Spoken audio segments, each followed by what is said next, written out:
ओम श्री गुरुभ्यो नमः।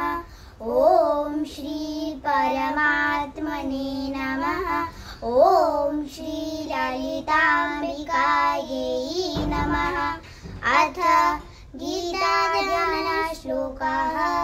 ओम पार्थाय प्रतिबोधितां भगवतां नारायणेन स्वयं व्यासेन ग्रथितां पुराणमुनिना मध्ये महाभारतम् अद्वैतामृतवर्षिणीं भगवतीम् अष्टादशाध्यायिनीम् अम्ब त्वामनुसन्ततामि भगवद्गीते भवद्वेषिणीम्।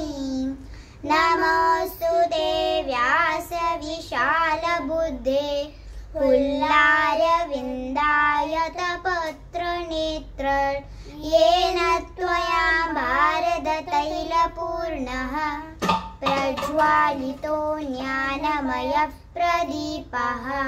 प्रपन्नपारिजाताय स्तोत्रवेत्रैकपाणये ज्ञानमुद्राय कृष्णाय गीतामृतदुहे नमः। सर्वोपनिषदो गावो दोग्धा गोपालनन्दनः पार्थो वत्सत्सुधीर्भोक्ता दुग्धं गीतामृतमहत्। वसुदेवसुतं देवं कंसचाणूरमर्दनं देवकी परमानन्दं कृष्णं वन्दे जगद्गुरुं। भीष्मद्रोणतडा जयद्रथजला गान्धारनीलोपला शल्यग्राहवती कृपेण वहनी कर्णेन वेलाकुला। अश्वत्थामविकर्णघोरमकरा दुर्योधनावर्तिनी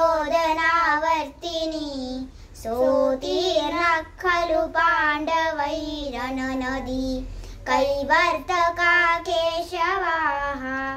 पाराशर्यवचः सरोजममलं गीतार्थगन्धोद्गाढं नानाख्यानककेसरं हरिकथा सम्बोधनाबोधितं।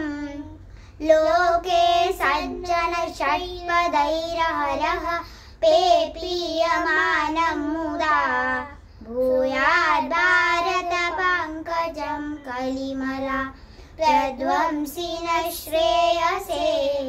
मूकां करोति वाचालं पङ्गुं लङ्घयते गिरिं यत्कृपातमहं वन्दे परमानन्दमाधवम्।